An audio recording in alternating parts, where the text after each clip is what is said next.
আমি একটু দেখতে চাই যে রংপুর বিভাগের কে কোন জেলা থেকে আপনারা এসেছেন। কুড়িগ্রাম থেকে কারা এসেছেন দেখি, কুড়িগ্রাম। মাশাআল্লাহ মাশাআল্লাহ। দিনাজপুর জেলা থেকে মাশাআল্লাহ।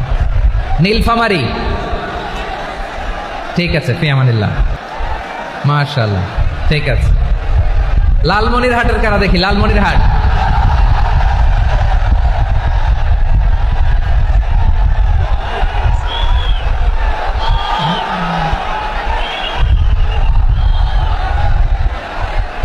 মাশাআল্লাহ মাশাআল্লাহ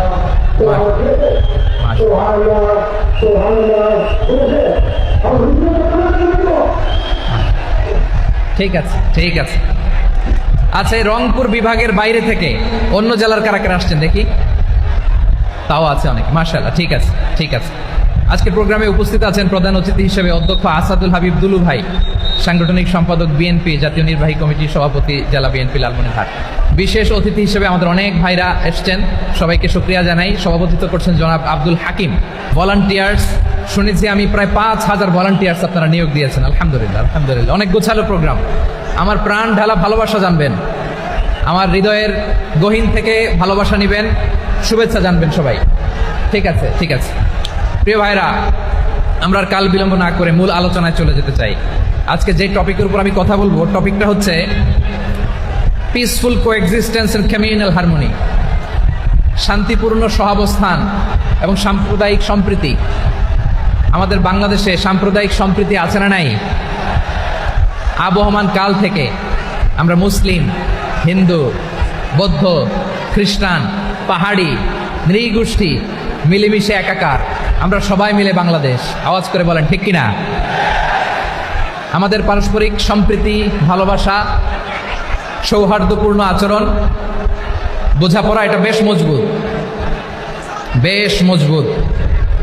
তবে মাঝে মাঝে আমাদের এই সম্প্রীতির ভেতরে অনেকে ফাটল ধরাতে চায়। আমরা যে সুখে আছি, শান্তিতে আছি, এটা অনেকের ভালো লাগে না, ঠিক কিনা বলেন? আমাদের মধ্যে সাম্প্রদায়িক সম্প্রীতি, সৌহার্দ্যপূর্ণ আচরণ, ভালোবাসা, এটা আবহমান কাল ধরে আছে। তার প্রমাণ, আমরা তাফসিরুল মাহফিলের আয়োজন করলে আমাদের হিন্দু ভাইরা ডিস্টার্ব করে না, ঠিক কিনা? এবং আমি যদি বলি হাত তোলেন, হিন্দু ধর্মের কারা কারা এসেছেন, কত শত কত হাজার যে হাত উঠবে, আপনি অবাক হয়ে যাবেন। আমি চাচ্ছি না হাত উঠাতে। খুলনাতে সর্বশেষ যে আমি প্রোগ্রাম করে গেলাম, সেখানে কয়েকশো হিন্দু ভাই আসছে আমাদের আলোচনা শুনতে, আলহামদুলিল্লাহ। অনেক বৌদ্ধরা আসে, অনেক খ্রিস্টানরা আসে। এবার সফরেও অনেক হিন্দু ভাইরা আমার সাথে দেখা করেছে, তারা বলেছে হুজুর আমরা আপনার আলোচনা শুনি, আলহামদুলিল্লাহ বলেন। So it's our responsibility to present our religion to our non-Muslim brothers and sisters. আমাদের অমুসলিম ভাই বোনদের কাছে ইসলামের সৌন্দর্য তুলে ধরা, এটা আমাদের দায়িত্ব। We all are the ambassador of Islam. আমরা প্রত্যেকে দায়িত্বশীল, আমরা প্রত্যেকে এক একজন ইসলামের অ্যাম্বাসেডর, আলহামদুলিল্লাহ বলেন। এজন্য এমনভাবে দ্য বিউটি অফ ইসলাম, ইসলামের সৌন্দর্য আমাদেরকে ফুটিয়ে তুলতে হবে, যাতে করে নন মুসলিমরা শাহাদা পড়ে, কালিমা পড়ে মুসলমান হয়ে যায়। অনেক নন মুসলিম ভাই বোন আমাদের হাতে শাহাদা পড়ে, কালিমা পড়ে মুসলমান হয়েছে, অনেক। সো আমরা যেন ইসলামের বিউটিটাকে তুলে ধরতে পারি এবং এই যে সম্প্রীতি, এটাকে যেন আমরা অটুট রাখতে পারি। আদতে আদতে বাংলাদেশের ইতিহাস বলে আমাদের দেশে কোনো দাঙ্গা নাই, আছে? লালমনিরহাটের ভাইয়ের আওয়াজ করে বলেন, আমাদের দেশে হিন্দু মুসলিম দাঙ্গা আছে? আমরা ভাই ভাই, আওয়াজ করে বলুন তো আমরা কি ভাই ভাই। কিন্তু কিছু দুষ্ট লোক আছে, তারা আমাদের সম্পর্কের মধ্যে ফাটল ধরাতে চায়, ঠিক কিনা বলেন? মাঝে মাঝে ঝগড়া লাগাতে চায়। দেখবেন পত্রপত্রিকায় দেখা যায় বিভিন্ন ধর্মীয় উপাসনালয়গুলোতে হামলা চালানো হয়। এগুলো রাজনৈতিক উদ্দেশ্য প্রণোদিত, এগুলোর সাথে ইসলামের কোনো সম্পর্ক নাই। এজন্য এই দুর্বৃত্তদের ব্যাপারে আমাদের সাবধান থাকতে হবে। আমরা সবসময় যেমনি ঐক্যবদ্ধ, ইউনাইটেড, আমরা যদি এরকম ইউনাইটেড থাকি, এই সমস্ত দুর্বৃত্তদের কালো হাত ভেঙে দিতে আমাদের 1 ঘন্টাও লাগবে না। চিল্লায় বলো ঠিক কিনা? আমরা সংঘবদ্ধ থাকবো। এই যে আমাদের পিসফুল কোএক্সিস্টেন্স, শান্তিপূর্ণ সহাবস্থান। হিন্দুরা পূজা করে, যেদিন হিন্দুদের পূজা অনুষ্ঠান, আমরা ওই দিন তাফসির মাহফিল করি না, ঠিক কিনা বলেন? যেদিন আমাদের তাফসিরুল কোরআনের প্রোগ্রাম, ওই দিন আমাদের হিন্দু ভাইরা ডিস্টার্ব করে না, সুবহানাল্লাহ। হিন্দুদের পূজা অনুষ্ঠানে মাদ্রাসার ছাত্র যে পাহারা দেয়, গোটা বিশ্বে এরকম দৃষ্টান্ত, নজির বিরল, ঠিক কিনা বলেন? আইন শৃঙ্খলা বাহিনীর পাশাপাশি মাদ্রাসার ছাত্ররা যে সেখানে পাহারা দেয়। গোটা পৃথিবীতে এই দৃষ্টান্ত আপনি পাবেন না। মাদ্রাসার ছাত্ররা তারা তো কোরআনের ধারক, তারা হাদিসের ধারক, তারা কেন মন্দির পাহারা দিবে?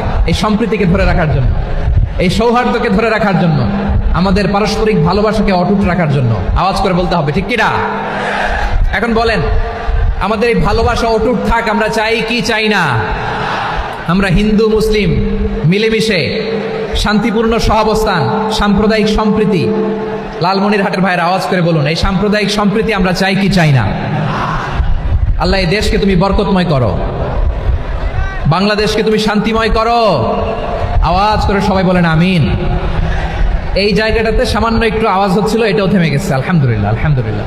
এখন একেবারে everything is in my control. মাশাআল্লাহ। ঠিক আছে, আমি মূল আলোচনায় যাই। প্রিয় ভাইরা, আমি বলেছিলাম আমার আলোচনার বিষয় হচ্ছে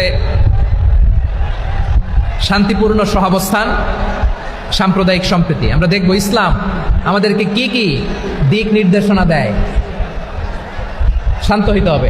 খরগোশের কানের মতো কান দুটো আমার দিকে করে রাখেন। আমি এখনো উঠে যাব, হাত মারাই লাভ নেই, আমি উঠে যাব। তাকায় থাকো আর কান খাড়া, আওয়াজ হবে না। হ্যাঁ, মাশাআল্লাহ, মাশাআল্লাহ। ঠিক আছে, আমরা দেখবো যে রাসূল সাল্লাল্লাহু আলাইহি ওয়াসাল্লাম এই পিসফুল কোএক্সিস্টেন্সের জন্য আমাদের কি শিখিয়েছেন, কি কি গাইডলাইন দিয়েছেন। আমরা 1, 2, 3, 4 করে এগুলো আপনাদের সাথে শেয়ার করব। আমি আপনাদের খেদমতে সূরাতুল আনআমের 108 নম্বর আয়াত তেলাওয়াত করেছি। এখানে আল্লাহ রাব্বুল ইজ্জা ওয়াল জালাল তিনি ইরশাদ করছেন, ওয়ালা তাসুব্বুল্লাযীনা ইয়াদউনা মিন দুনিল্লাহি ফায়াসুব্বুল্লাহা আদওয়াম বিগাইরি ইলম কাযালিকা যায়্যান্না লিকুল্লি উম্মাতিন আমালাহুম সুম্মা ইলা রাব্বিহিম মারজিউহুম ফায়ুনাব্বিউহুম বিমা কানু ইয়ামালুন। রব্বুল আলামিন বলেন, গোলাম ও আমার ইমানদার বান্দারা শোনো শোনো, ও আমার বিশ্বাসী বান্দারা শোনো শোনো। লা তাসুব্বুল্লাযীনা ইয়াদউনা মিন দুনিল্লাহ ফায়াসুব্বুল্লাহা আদওয়াম বিগাইরি ইলম। ও আমার বিশ্বাসী বান্দারা, যারা আল্লাহকে ব্যতি রেখে, আল্লাহকে বাদ দিয়ে অন্য উপাস্যকে ডাকে, দেবীর পূজা করে, তোমরা খবরদার তাদের গালি দিও না। আওয়াজ করে বলেন, কি দিও না? আল্লাহ বলেন, ও বিশ্বাসীরা শোনো, যারা আল্লাহকে বেছে রেখে দেবীর পূজা করে, অন্য উপাস্যের পূজা করে, তাদেরকে ডাকে, ওই দেবতাদেরকে তোমরা গালি দিও না। যদি ওই দেবতাদেরকে গালি দাও তাহলে ভুলবশত, শত্রুতাবশত তারা তোমাদের রব আল্লাহকে গালি দেবে, ঠিক কিনা?